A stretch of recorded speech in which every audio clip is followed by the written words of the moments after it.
Hi, my name is Alfredo Deza and I'm a cloud advocate working for Microsoft.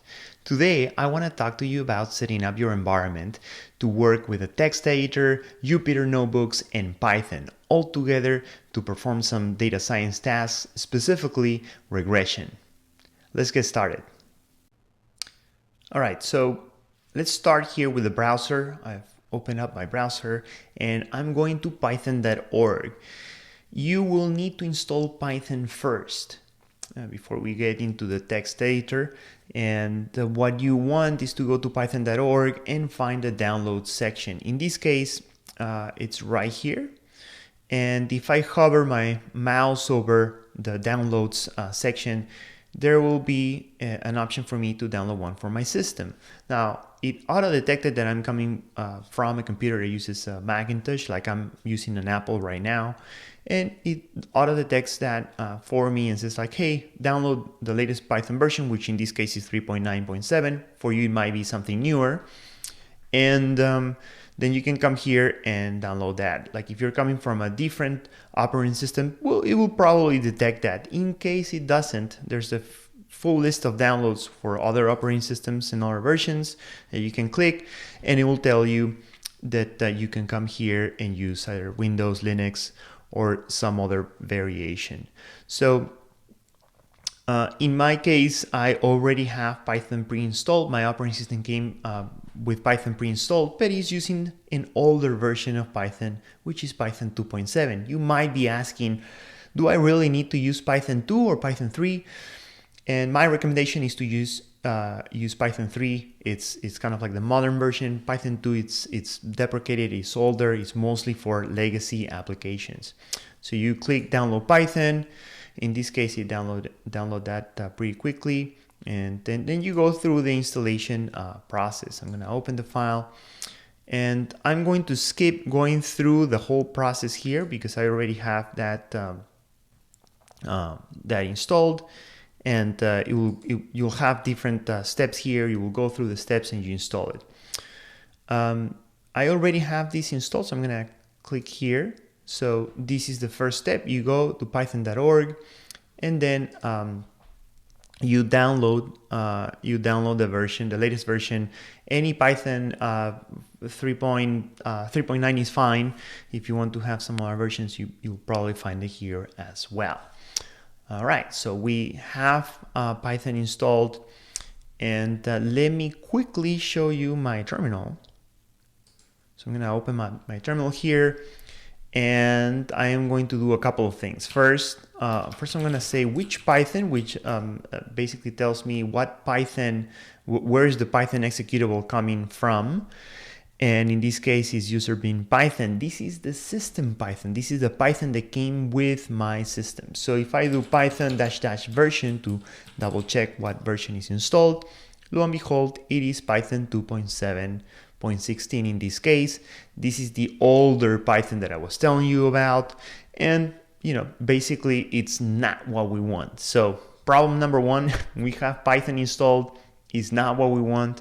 But remember I said that I've already installed the Python 3 version? Well, you can install both versions at the same time.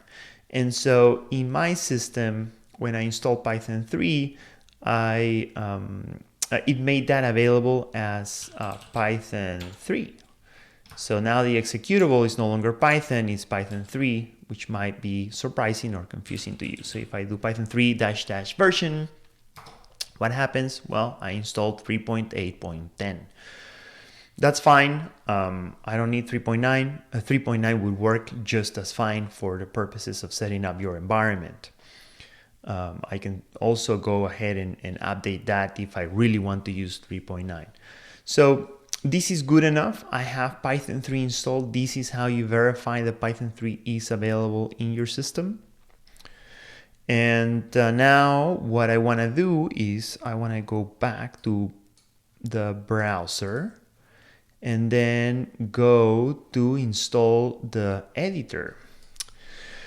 So what we're going to install today is Visual Studio Code, and it's a free text editor. It's very powerful. I really like it. And you go to code.visualstudio.com. or if you don't remember the website, you can search for Visual Studio Code and get to here. So this is the code at visualstudio.com, and you get greeted with the download page. Again, in my case, I'm using Mac. It's automatically detected, so it prompts me to install the latest version for my operating system. So there's other platforms and other things that I can check here. Linux and Windows are all supported. So you have like the stable version and the insiders version. I recommend just using the stable one unless you're like an advanced user and you want to check what's coming up, what new goodies are going to get released, and you want to get the latest things. But insiders is more of like a cutting edge or bleeding edge version, and that might be not as stable as the stable version. So I'm going to just install or download the version which is the stable build. Right, so it's downloading. I'm gonna open the file. There we go. I'm gonna put this over here. So it wants, like, the way I install it on my system is by I'm going to put that here, and I'm going to go to, so I go to applications. I know this might look tiny, and it's just drag and drop Visual Studio Code inside my applications folder. Okay, so I'm gonna click this one out. So now Visual Studio Code is installed. This is the way you install it in my computer, in an Apple computer. If you're using Windows, it'll probably be something different. So now I'm going to double click to open that. And I get a warning. That's fine, I want to open it. And I get greeted with the standard mode. You have high contrast, light. I'm just going to use the exact basic default options that are pre-selected for me. In this case, I'm going to use dark. And I am going to try to make this bigger. So, all right, so I've made that bigger so that it shows better in the recording. And so I'm presented with a bunch of different things, bunch of different options. Help improve VSCode by allowing Microsoft to collect user data. That's up to you. I think I'm just gonna close this for now. So this is very basic. I don't want to change anything here. You have support for languages. You have a shortcut to access everything. So you can walk through the different bits and pieces. I can, you have, this is very useful, the command palette, but let's not get distracted for now. I know it's very tempting to customize everything, but let's not get distracted right now with these. And let's start setting up these to work with Python. So the first thing you need to do, notice that there's this it's hard to tell, but this is a welcome tab. So you will get a bunch of different tabs here. You can actually, if I had more tabs, I could drag and drop them almost like a browser, like a web browser would do. So first thing we need to do is install the Python extension. So we need to tell VS Code, you need to get prepped or get ready to work with Python. I'm going to do some stuff with Python. So we're going to go here, and this is the extensions. One thing that is kind of useful is that if you hover, you will see that you get the actual shortcuts, the keyword shortcuts. I really like keyword shortcuts, so that's a nice way of remembering them. So I'm gonna click here, and the extensions column just appeared, but it didn't take me away from the welcome page or the welcome tab with the Get Started with VS Code. This is a very normal behavior for VS Code. And so Here you can see we already have a bunch of different things that are popular and that are kind of like recommended. So what we want to install is Python. Now this is the extension. It prepares the editor to work with Python, but it does not install Python itself. Remember, we've already gone to python.org, downloaded, installed it. In my case, I have Python 3.8. And so we want to get the editor ready to work with Python projects. So in the case that this doesn't populate for you, I'm gonna move that out of the way and move the recommended out of the way. You can see I have 0 extensions installed. So I'm going to do Python here. If I do Python, well, you can see that Python comes first. So what you want is the IntelliSense or Pylance. It has linting, it has multi-threaded support. So I am going to install this one right here. It has 41 million. That's very impressive. All right, so I'm going to install it. Now, a couple of things happen. It's installing, it's going through installation while it just finished, but it opened a new tab. The welcome tab is still there. So I can go there if I want to go and change a couple of things here. I don't want to change right now, but just wanted to show you that a new tab opened. In this case, it's the Python extension. And here you can do a couple of things. You can disable it, uninstall it, or change some settings. So what are some of the things that you're going to get here? Well, you're going to get auto completion, a lot of help menus that are going to allow you to write Python more easily. You're going to get a lot of helpers. And well, if you want to check more of the things that you have here, you can go through the documentation and go deeply into things that might be interesting to you. It gets you to, it helps you get sorted out that installing a supported version of Python in your system, install a Python extension for Visual Studio Code. So there's a lot of stuff here. Note that the system installed Python on macOS is not supported. So remember when I open my terminal and show you that I had Python 2.7, that is my default Python version and that's not supported. So that's why installing Python 3 is very important. Okay, so install the Python extension for Visual Studio Code, which is basically what we just did. And then open or create a Python file and start coding right away. So pretty neat. We can, it has automatic detection of what Python version we have. So we can actually try that. Let's see, Explorer.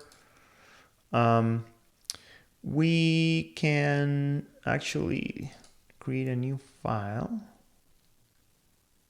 So I'm going to create a new file. And I don't know if you can do that here, but I'm going to name these. I am going to try to rename this file to something else. Well, I'm just trying to use the editor's way of opening files, but actually let's just not do that. I have cloned a repository. You might be working with a repository already. So what you want to do is go to the file explorer here, and you can either clone a repository or open an existing repository, existing folder. So I'm going to open up my terminal to show you what I have. So I have all of my code in here in code, and I have the repository ML for, I don't have the ML for beginners. So I want to clone a repository. I'm gonna go to the browser here, which is Microsoft ML for beginners, which is a great course and it's kind of like what we're preparing for here. So if I scroll down, we're going to do a bunch of different operations here and we want to prepare to work with this project. So I'm gonna go to github.com/Microsoft/ML for beginners, and I am going to I'm just going to copy this address. Perfect. and then I'm going to go back to the terminal, or actually we can try to go to the VS Code, but let's just assume that you've been working in a terminal and you've done a git clone, and I use that. This is going to pull a lot of stuff, and perfect, it finished. And now we should have ML for beginners. There's a lot of code and a lot of things in there. So let's just assume for a second that you have this project or a similar Python project already. And now you want to work with the text editor. So let's go to VS Code. And then you're gonna select open a folder. Again, the way we got here is by clicking here with the Explorer. If you want extensions, we were previously here, and now we've gone all the way up to Explorer. Okay, so open folder, and we have Alfredo, which is my username. Then we have code, and we want ML for beginners. So I'm navigating to where I want to do. Where I want to go. So I'm going to click open, and I get this trust notice, and yes, I trust the authors of all files and everything in code, which is where I work with. And yes, so this is kind of like a security thing. You can, like, if you're working in an environment where you have some things that you really don't trust, then you can use this feature to protect. Further protect your the things that you're going to work with. Okay, so in the Explorer again, ML for Beginners has loaded, and now I have a representation, like a tree representation. I have like the directories here with the carets, and then I have all of the files in here, and they're automatically detected. Like if it's a Markdown file or a JSON file. HTML, pretty useful. So I'm gonna close the welcome screen or page, and I'm going to go through some of these things. I'm gonna open just the README, and well, this is a very large README, but you're seeing kind of like the raw Markdown here, not the render one. And a bunch of different things are happening here at the bottom, like it detected that this is Markdown. I'm using 4 spaces, UTF-8, pretty useful. Okay, but we want to work with regression. So let's go to regression here. I can close this one out. And then I want to check tools. And there's an IPython notebook. The IPython notebook is empty here. I know in the solution it's full with stuff, and this is pretty neat because we've installed the Python extension, and that brought in the Jupyter support. So you saw that it popped up here like, hey, we've made some changes, we're improving the experience, and I didn't have to do anything other than install the text editor and install the Python extension, and everything is ready to go. So this is the Python notebook, and it goes all through some of basically the solution. And if you're not familiar with Jupyter Notebooks, well, first I need to select a kernel. Basically, in this case, because it's Python, I need to tell the Jupyter Notebook with what interpreter it needs to work with. So I'm going to click here and select kernel, and I have a bunch of different Python versions. So what is going on here? Well, VSCode has detected I have different Python versions, and I can use many of these. Python 2.7, the system one, is the one that we do not want to use. And we have some other ones here. I have a Python 3, which is the one that I show you in the terminal, the Python 3.8, which is alias to Python 3. And there's a bunch of virtual environments. So you have a bunch of different options here. What you can do is, well, we need to install some libraries. We need to start making some work here. So you need to determine, well, do I want to work with a virtual environment, or perhaps you're using Conda. In my case, I'm using kind of like the newer Macs, and so I am basically forced to use a version of Conda that has support for the new processors. Your options might be less restricted, and you might want to use one of these. Now, my recommendation: always use a virtual environment unless you have some other some other things that you may need, and or you have more flexibility, and then you can use Conda. So we can actually try to create a virtual environment. So let's try a virtual environment. It might not work because I'm using a new processor. We might not have support for that. So I'm going to do Python 3-m VM. So Python 3-m VM means, hey, use the VM module inside Python 3 and create a virtual environment called VM. This is going to create a directory called VM in here, and it's going to create a virtual environment in there. So I'm gonna hit return, and then that's going to create the virtual environment. I should now have a VM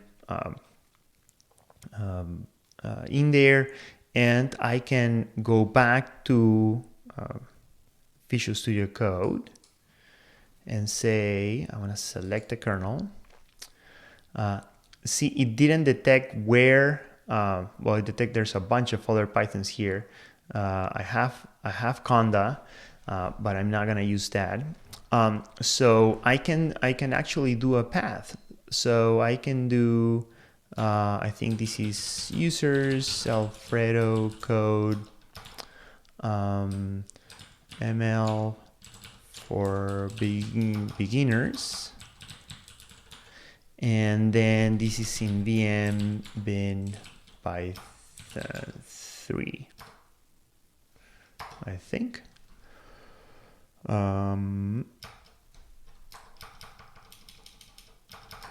It didn't find it, so let's quickly go here. Let's source VM bin activate. There you go. And I'm gonna say Python version Python 3.8. Which Python is going to point to my virtual environment? So it's going to be this one. So let's try once again and setting that up. Otherwise, we can try something different. Select the kernel. It doesn't like that one. So we can try and do something different for the kernel. So we're gonna say we are going to use, we're going to open this using the other version, that so that VSCode will automatically detect what Python version is using. So I am going to go into the command palette, and the command palette, I did Command Shift P, but you can go and use let me see. The command palette is, if you go to view and then command palette, like in the menu, like it doesn't show here, but basically I'm going to my menu and going to view and then command palette, and then, but I Command Shift P in Mac will get me here. So you can say, here's where you can do a bunch of different things. I want to check for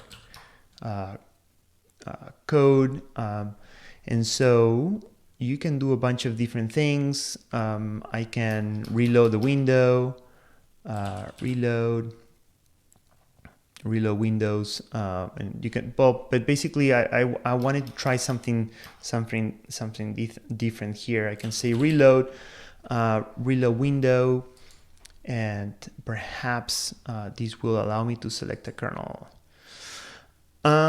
Let's just keep browsing through. If it doesn't allow me to select the one that I just used. Oh, there you go. Look at these. So I reloaded my text editor, and Python 3.8 was detected here. So in my directory, it found that there's VM. This is what we just created. So I'm gonna click that. And so what this means is that it's now using the Python version from my virtual environment that I just created. If I click here, I'll get import errors because I haven't installed anything.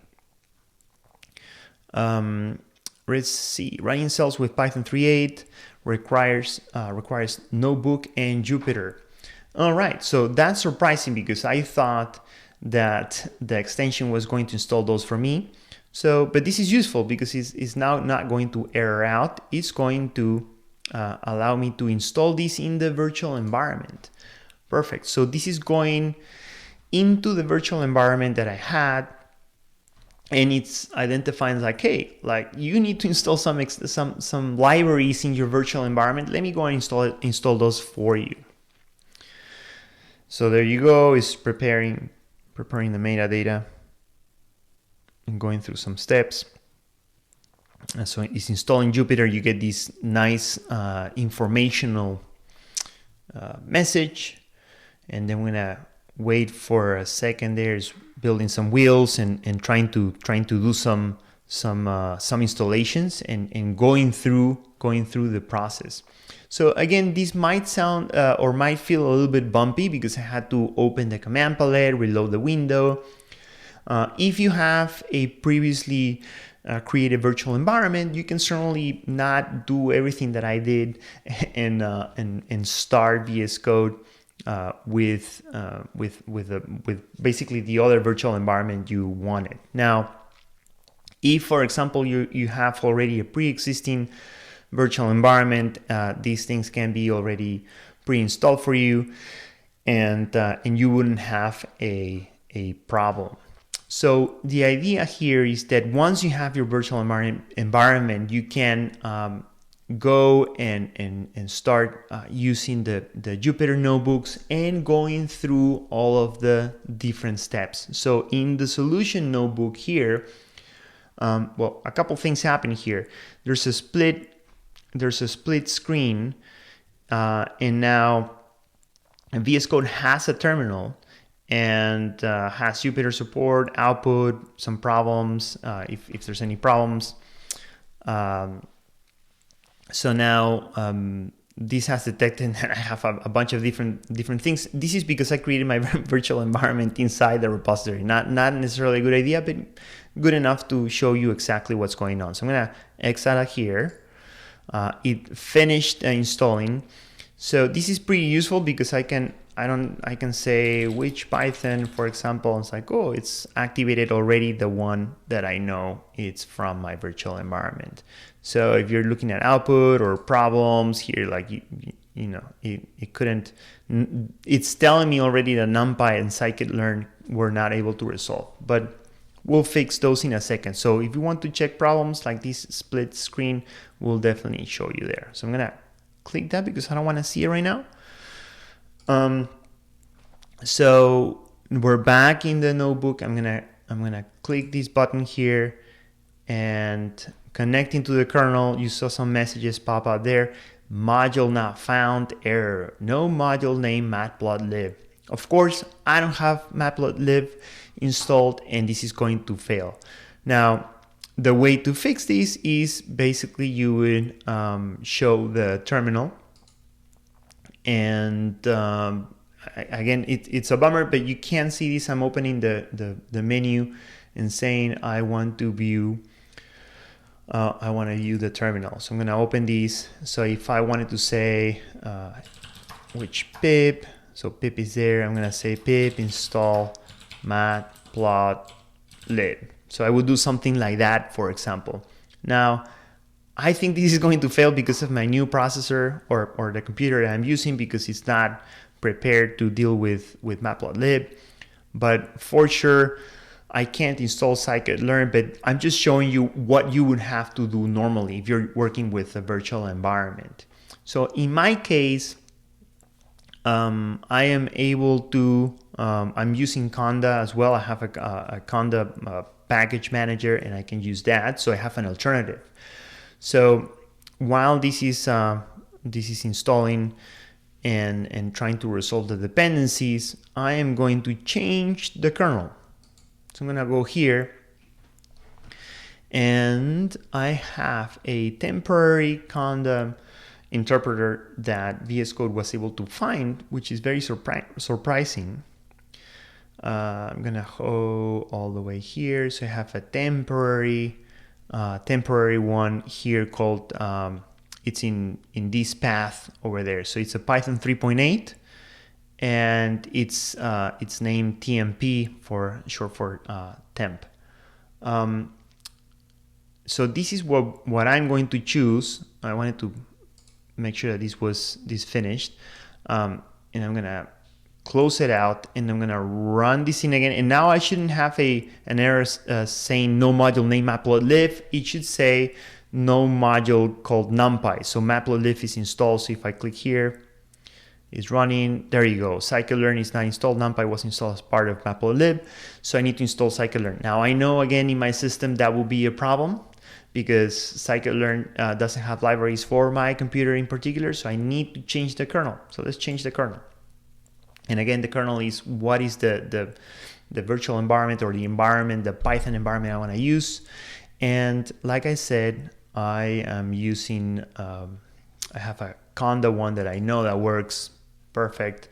Running cells, again, I get the same message. I'm going to install whatever it wants. In this case, it's IPython kernel and the Python kernel for my temporary Conda environment. So this is great because it's really detecting what I need, installing it in the right environment.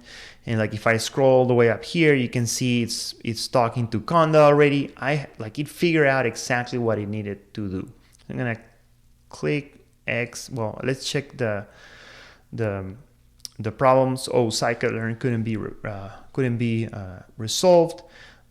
Let's just what we can do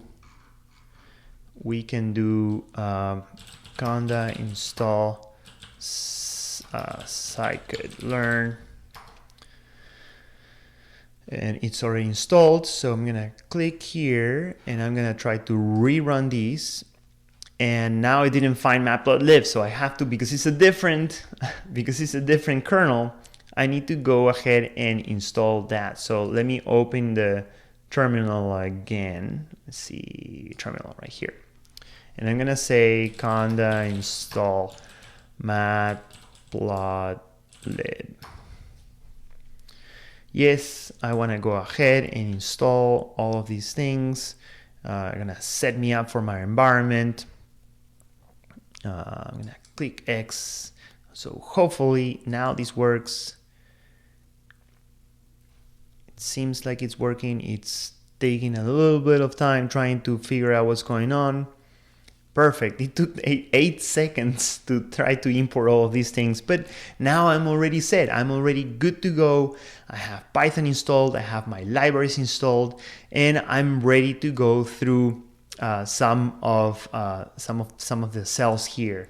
So now I have all that I need to work with scikit-learn, Matplotlib, NumPy, Python. We have a lot of different things ready for Python, the Jupyter support, the different types of kernels, and this is pretty useful. And now you're ready to start exploring, not only doing Jupyter, but also doing Python and perhaps creating new apps and writing new code. Your environment is ready to go.